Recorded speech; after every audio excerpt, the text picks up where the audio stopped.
अस्सलाम वालेकुम। साल भर पहले की बात है कि जनरल ज़ियाउल हक के मुर्शद जनरल फैज़ अली चिश्ती लाहौर तशरीफ लाए तो साबिक मेजर आफ्ताब अहमद ने कुछ दोस्तों को उनसे मुलाकात के लिए बुलाया। जनरल फैज़ अली चिश्ती के तारीखी किरदार की वजह से मुलाकात में मौजूद सभी लोग उन्हें सुनने के मुश्ताक थे। जनरल साहब ने बहुत से वाक़यात से पर्दा उठाने के साथ साथ अपने तजर्बे और मालूमात की रोशनी में हाल और मुस्तकबिल का तज्जिया भी फरमाया। उनका अखज़ करदा नतीजा ये था कि पाकिस्तान ऐसे लोगों से महरूम हो चुका है जो वाकई कुछ कर सकते हैं। अपनी बात ख़त्म करके उन्होंने मुझसे पूछा, हाँ भाई जवान, तुम क्या कहते हो इस बारे में? अर्ज़ किया, मैं आपके तज्जिए से 100% मुत्तफ़िक हूँ, लेकिन आपसे ज़्यादा खौफज़दा हूँ। मेरे खौफ की वजह यह है कि हर गुजरते दिन के साथ पाकिस्तान में अमूमी काबिलियत रखने वाले अफराद भी कम होते जाते हैं। ऐन मुमकिन है कुछ अरसे बाद हमारे पास अच्छे प्लम्बर और इलेक्ट्रीशियन भी न रहें और इनके लिए भी हमें बाहर देखना पड़े। मेरी बात अभी ख़त्म भी नहीं हुई थी कि एक आला सरकारी अफसर ने उसे उचक लिया। कहने लगे, आप सहाफ़ी होते ही मायूसी के प्यांबर हैं। हमारी नई नस्ल कमाल दिखा रही है। मेरे अपने 2 बच्चों ने फलां डिग्रियां इम्तियाजी पोजीशन लेकर हासिल की हैं। मेरे कुछ कहने से पहले ही जनरल चिश्ती ने मेरी बात की तायद कर दी। जनरल होता है, चाहे रिटायर्ड ही क्यों ना हो। उनकी बात के बाद वो आला सरकारी अफसर खामोश हो गए और गुफ्तगू किसी और तरफ चल निकली। मुझे 1 साल पहले की ये बातचीत बरतानवी सहाफ़ी ओवन बेनेट जोन्स का एक मजमून पढ़कर याद आ गई। चंद रोज पहले छपने वाले इस मजमून में उसने पाकिस्तानी और भारतीय नजाद बरतानवी शहरियों का फ़र्क बयान किया है। वो बताता है कि इस वक्त बरतानिया की हुकूमत में 3 वज़रा ऐसे हैं जो खुद या उनके वालिदैन भारत से ताल्लुक़ रखते हैं, जबकि पाकिस्तान से ताल्लुक़ रखने वाले मेयर लंदन के सिवा सिर्फ एक जूनियर वजीर बरतानवी काबीना में शामिल है। पाकिस्तान और भारत से ताल्लुक़ रखने वाले बरतानवी शहरियों के दरमियान बढ़ते हुए इस तफावत की वजह बरतानिया में होने वाली एक तहकीक में बयान की गई है। इसके मुताबिक भारतीय निजात बरतानवी शहरियों में से 15.5% लोग आला दर्जे की मुलाजमतें कर रहे हैं, जबकि पाकिस्तान से बरतानिया मुंतकिल हो जाने वालों का सिर्फ 6.6% आला दर्जे की मुलाजमतों तक पहुंच सकता है।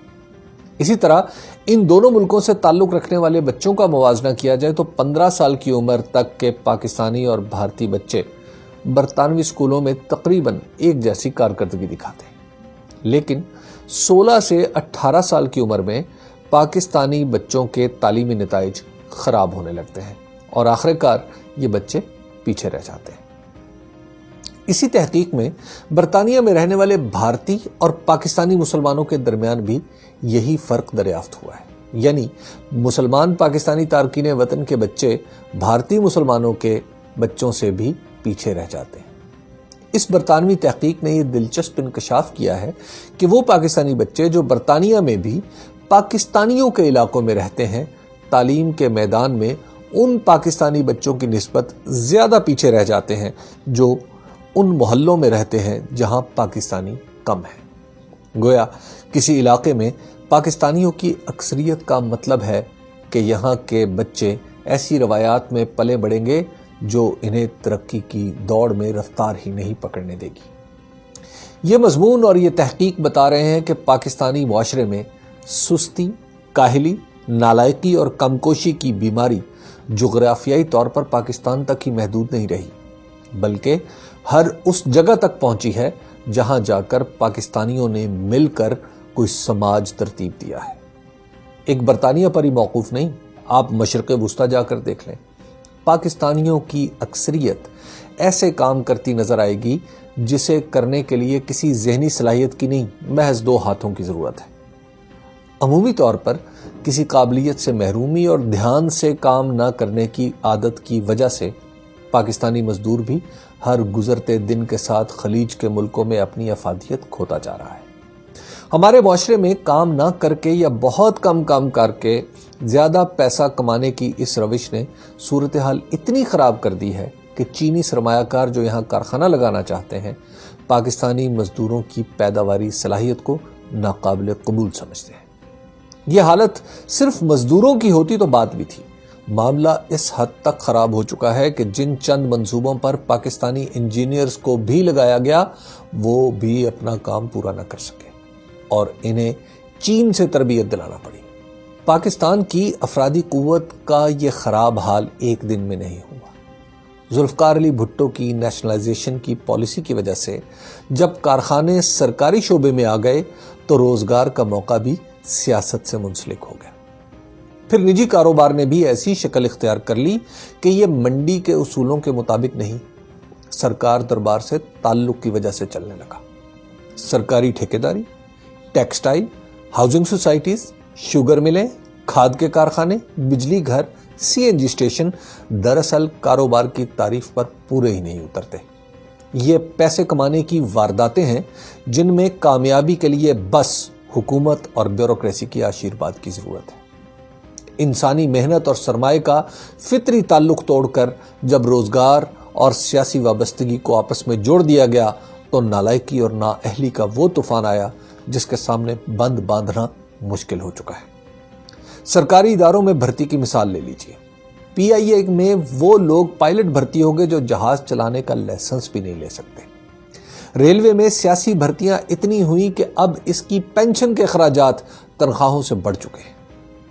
پاکستان سٹیل ملز میں انہیں بھرتی کر لیا گیا جو لوہے کی بھٹی کے سامنے کھڑا ہونا بھی اپنی حد تک سمجھتے رہے۔ 1990 کی دہائی میں بے نظیر بھٹو اور نواز شریف نے مقابلے میں اپنے اپنے کارکن سندھ اور پنجاب کے محکموں میں بھرتی کیے جو آج اعلیٰ عہدوں پر پہنچ کر پورے ملکی نظام کو تباہ کیے دے رہے ہیں۔ سندھ میں چونکہ نوکری اور تبادلہ کاروبار کی شکل اختیار کر چکے ہیں، اس لیے وہاں کشمور سے کراچی تک سبھی کچھ برباد ہوتا جا رہا ہے۔ جس معاشرے میں روزگار، تعلیم یا ہنر پر منحصر ہونے کی بجائے کسی بڑے کی نظر کرم کا محتاج ہو جائے، وہاں یہی سب کچھ ہوتا ہے جو ہو رہا ہے۔ ہم نالائکی اور نکمے پن میں اتنے خود کفیل ہو چکے ہیں کہ اب ملک سے باہر بھیجنے کے لیے بھی ہمارے پاس ان دو نادر صلاحیتوں کے سوا کچھ نہیں بچا۔ پاکستان کے پاس ریاستی نظام کے نام پر جو کچھ بچا ہے وہ صرف ایک ادارہ ہے، فوج۔ اس ادارے نے مسلسل اپنی تربیت اور تعلیم پر توجہ رکھی۔ نتیجہ یہ کہ آج ٹڈی دل ہو یا کرونا، کراچی کا سیلاب ہو یا کچھ اور، اسی ادارے کے لوگ ہیں جو متعلقہ مہارت نہ رکھنے کے باوجود کچھ نہ کچھ کر لیتے ہیں۔ فوج کے علاوہ کوئی ایسا ادارہ نہیں جہاں اہداف حاصل کرنے یا محض اپنا کام ایمانداری سے کرنے کا رواج ہو۔ حکومت سے باہر صرف چھوٹا سا نجی شعبہ ہے جہاں لوگ کچھ کرتے نظر آتے ہیں، کیونکہ یہاں کام کے بغیر نوکری قائم ہی نہیں رکھی جا سکتی۔ ان دو شعبوں کے علاوہ 22 کروڑ آبادی کے اس ملک میں چراغ لے کر ڈھونڈنے سے بھی کوئی ایسا نہیں ملتا جو کام کرنے پر آمادہ ہو۔ ہاں، بڑی بڑی باتیں بنانے والے ہزاروں لاکھوں مل جائیں گے۔ دنیا کی تاریخ گواہ ہے کہ ملک کی ترقی عام آدمی کے ہاتھ میں ہے۔ یہی وجہ ہے کہ ترقی یافتہ ملکوں میں حکومتیں نوجوانوں کو ان کے من پسند پیشوں میں رہنمائی اور تربیت کے لیے بہت کچھ کرتی نظر آتی ہیں۔ سرکاری کاغذوں کے مطابق پاکستان میں بھی نوجوانوں کی تربیت کے لیے بہت کچھ ہو رہا ہے۔ مصیبت یہ ہے کہ اتنا اہم کام بھی وہی لوگ کر رہے ہیں جن کے فہم و فراست پر کوئی بھروسہ نہیں۔ اس بے اعتمادی کی وجہ بھی شاید یہی ہے کہ اگر ایک آدمی نالائق ہو تو اسے خود پر اعتماد نہیں رہتا، اور اگر قوم ہی نالائق ہو جائے تو کوئی کسی پر بھی اعتماد نہیں کر پاتا۔